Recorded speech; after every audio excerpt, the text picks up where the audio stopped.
As Iranian missiles set the Gulf on fire, is Trump effectively abandoning Arab allies while prioritizing Israel? Are Gulf partners' urgent pleas for interceptor resupplies falling on deaf ears in Washington, even as Trump's Iran war rapidly depletes their air defense arsenals?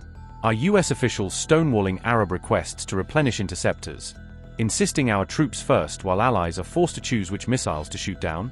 Several years' worth of interceptor production has been burned in just a few days.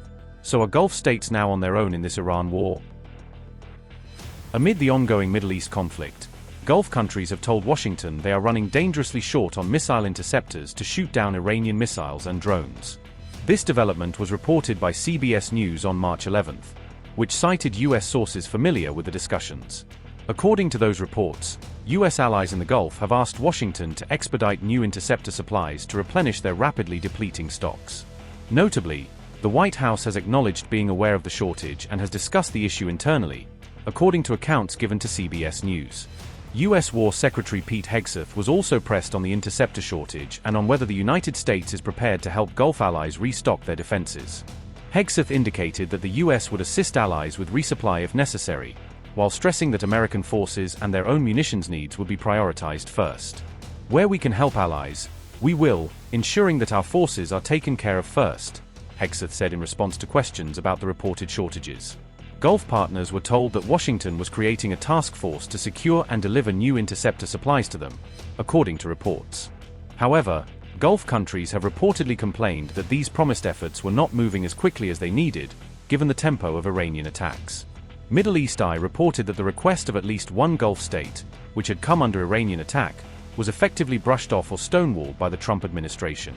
Separately, another Gulf state is said to have sought clarity from Washington about the U.S. commitment to supporting and sustaining its air defense systems. According to Middle East Eye, Gulf states would be left wanting if they were expecting rapid new interceptor supplies from the U.S. in the current global shortage. Whatever munitions were produced in the last couple of months, we have shot several years' worth of production in the last few days, a former U.S. official told the outlet. These concerns come as Iran has continued firing large numbers of missiles and drones at Gulf states over the last several days of the war.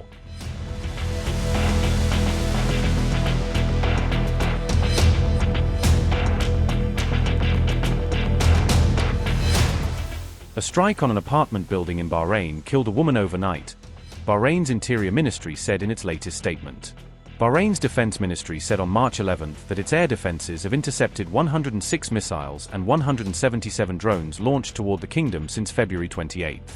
On March 10th, Kuwait reported that it had destroyed 5 incoming drones that approached its airspace, while noting that no missiles were detected that day. The United Arab Emirates said on March 10th that at least 262 ballistic missiles had been detected heading toward its territory since February 28. Of those, 241 missiles were destroyed in flight. 19 fell into the sea and 2 impacted on UAE soil, according to reporting based on UAE government figures.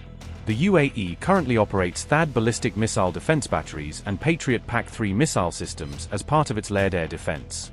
In addition, the UAE fields South Korean, Russian and Israeli air defense systems, alongside domestically developed systems, to help counter missile and drone attacks. Based on the government's tally, the UAE's interception rate against Iranian projectiles since the war began is assessed to be above 90%. However, THAAD and Patriot interceptors are costly and take years to manufacture, and Gulf forces have already burned through a significant number of missiles in days. Meanwhile, Saudi Arabia reported that it destroyed 7 drones and 8 ballistic missiles on March 10 alone.